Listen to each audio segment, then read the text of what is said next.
I have yet to give a speech or have a meeting where somebody doesn't ask me the millennial question. What's the millennial question? Apparently, millennials as a generation, which is a group of people who were born approximately 1984 and after, are tough to manage. And they're accused of being entitled and narcissistic, and self-interested, unfocused, lazy. But entitled is the big one. And because they confound leadership so much, what's happening is leaders are asking the millennials, what do you want? And millennials are saying, we want to work in a place with purpose, love that. We want to make an impact, you know, whatever that means. We want free food and beanbags. And so somebody articulates some sort of purpose, there's lots of free food and there's beanbags, and yet for some reason, they're still not happy. And that's because they're missing, there's a missing piece. What I've learned is that I can break it down into 4 pieces, right? There are four things, 4 characteristics. One is parenting, the other one is technology, the third is impatience, and the fourth is environment. The generation that we call the millennials, too many of them grew up subject to, not my words, failed parenting strategies. Where, for example, they were told that they were special all the time. They were told that they could have anything they want in life, just because they want it. Some of them got into honors classes, not because they deserved it, but because their parents complained. And some of them got A's, not because they earned them, but because the teachers didn't want to deal with the parents. Some kids got participation medals. You got a medal for coming in last, right? Which the science we know is pretty clear, which is it devalues the medal and the reward for those who actually work hard, and that actually makes the person who comes in last feel embarrassed because they know they didn't deserve it, so it actually makes them feel worse, right?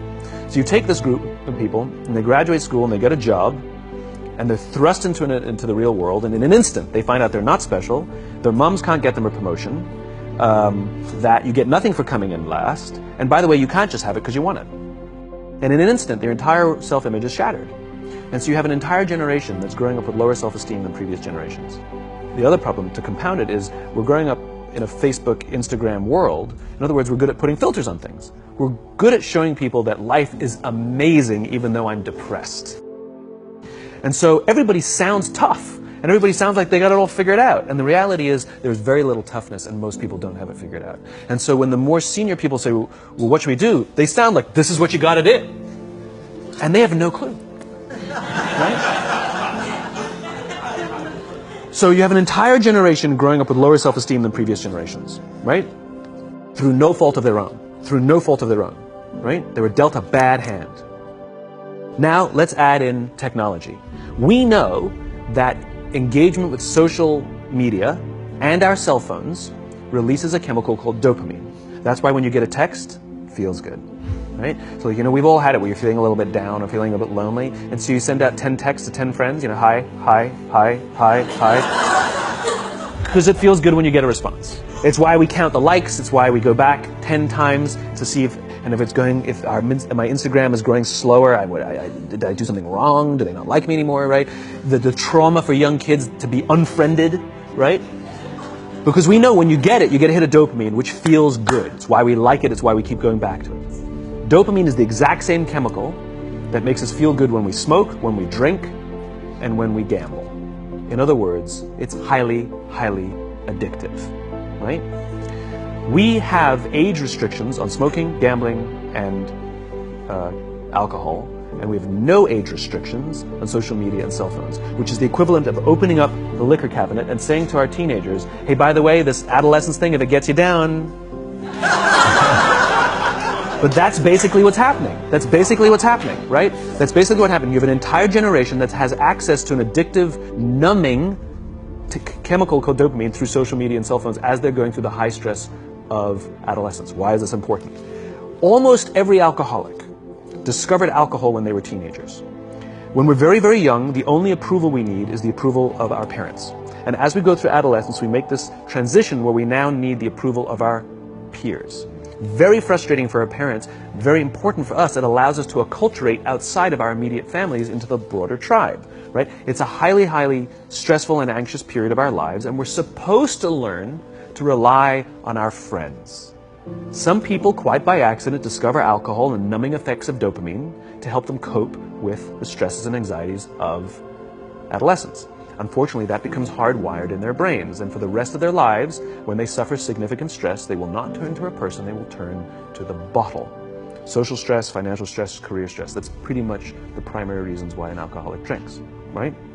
What's happening is, because we're allowing unfettered access to these dopamine-producing devices and media, basically it's becoming hardwired, and what we're seeing is, as they grow older, too many kids don't know how to form deep, meaningful relationships. Their words, not mine. They will admit that many of their friendships are superficial. They will admit that their friends, that they don't count on their friends, they don't rely on their friends, they have fun with their friends, but they also know that their friends will cancel on them if something better comes along. Deep, meaningful relationships are not there because they never practice the skill set, and worse, they don't have the coping mechanisms to deal with stress. So when significant stress starts to show up in their lives, they're not turning to a person, they're turning to a device, they're turning to social media, they're turning to these things which offer temporary relief. We know, the science is clear, we know that people who spend more time on Facebook suffer higher rates of depression than people who spend less time on Facebook. These things balanced. Alcohol is not bad, too much alcohol is bad. Gambling is fun, too much gambling is dangerous. There's nothing wrong with social media and cell phones. It's the imbalance. If you're sitting at dinner with your friends and you're texting somebody who's not there, that's a problem. That's an addiction. If you're sitting in a meeting with people you're supposed to be listening to and speaking, and you put your phone on the table, face up or face down, I don't care, that sends a subconscious message to the room that you're just not that important to me right now, right? That's what happens. And the fact that you cannot put it away is because you are addicted, right? If you wake up and you check your phone before you say good morning to your girlfriend, boyfriend, or spouse, you have an addiction. And like all addiction, in time, it'll destroy relationships, it'll cost time, and it'll cost money, and it'll make your life worse. So you have a generation growing up with lower self-esteem that doesn't have the coping mechanisms to deal with stress. Now you add in the sense of impatience. They've grown up in a world of instant gratification. You want to buy something, you go on Amazon, it arrives the next day. You want to watch a movie? Log on and watch a movie. You don't check movie times. You want to watch a TV show? Binge. You don't even have to wait week to week to week, right? I know people who skip seasons just so they can binge at the end of the season, right? Instant gratification. You want to go on a date? You don't even have to learn how to be like, hey. You don't even have to learn and practice that skill. You don't have to be the uncomfortable one who says yes when you mean no, and says no when you mean no, but yes when you... You don't have to swipe right. Bang, I'm a stud. Right? You don't have to learn the social coping mechanisms. Everything you want, you can have instantaneously. Everything you want, instant gratification. Except job satisfaction and strength of relationships, there ain't no app for that. They are slow, meandering, uncomfortable, messy processes. And so I keep meeting these wonderful, fantastic, idealistic, hardworking, smart kids. They just graduated school. They're in their entry-level job. I sit down with them and I go, how's it going? They go, I think I'm going to quit. I'm like, why? They're like, I'm not making an impact. I'm like, you've been here 8 months. You know? It's as if they're standing at the foot of a mountain and they have this abstract concept called impact that they want to have in the world, which is the summit. What they don't see is the mountain. I don't care if you go up the mountain quickly or slowly, but there's still a mountain. And so what this young generation needs to learn is patience. That some things that really, really matter, like love, or job fulfillment, joy, love of life, self-confidence, a skill set, any of these things, all of these things take time. Sometimes you can expedite pieces of it, but the overall journey is arduous and long and difficult. And if you don't ask for help and learn that skill set, you will fall off the mountain, or you will, the worst case scenario, and we're already seeing it, the worst case scenario is we're seeing an increase in suicide rates, we're seeing an increase in this generation, we're seeing an increase in accidental deaths due to drug overdoses, we're seeing more and more kids drop out of school or take leaves of absence due to depression. Unheard of. These are all, this is really bad.